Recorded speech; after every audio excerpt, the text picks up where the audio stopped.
For this one I looked at Ezekiel 43.2. And behold, the glory of the God of Israel came from the way of the east, and his voice was like a noise of many waters, and the earth shined with his glory. I mentioned before that Isis's name would have been pronounced Ist, or similar. It was the way of the east, not a direction, but a particular teaching. There's also a reference here to water, possibly the primordial waters of Nun. As you can see, I kind of contrasted dark colours on the outside with lighter colours on the inside. It kind of is almost like a rose, purple and white. I think I did a thumbprint in the middle, different fingerprints, and then just swooshed some paint around till it looked alright, and kind of just coloured in the outside.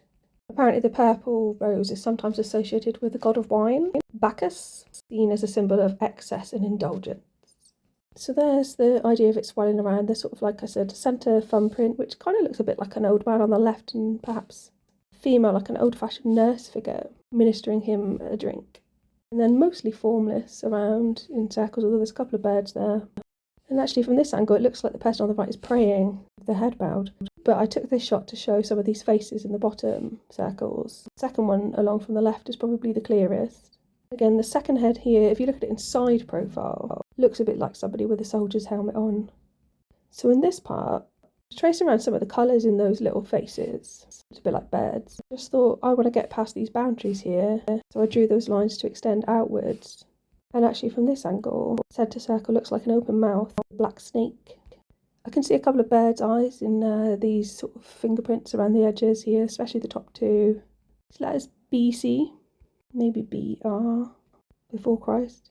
So near the top on the left, the lines that I've drawn kind of go into this. She looks like a bit like a spidery character, purple, like a grape, with silver wings.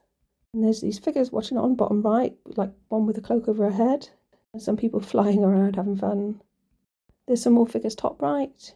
It's the idea of a purple cloak, just people lingering really, I think. And then bottom left, a couple of lizards hanging out on vines, I think. And then a figure off on the far left. And at the top on the left, I see these sort of people with shadowy cloaks, and you can kind of see their faces, and then some kind of emanating light in between, sort of purpley, a couple of light faces in there. So here I get the idea of either more than one god, or more than one person speaking the voice of God. I guess what I mean by that is this idea of like inspiration coming from one central place. You get this sort of epiphany idea, or even the inner voice, that is a way of God talking to us, which I guess is kind of like the way of Ist, or the goddess way, rather than this booming male voice. It's like a dream or a synchronicity, or an idea for a poem. Thanks for listening, and please like and subscribe.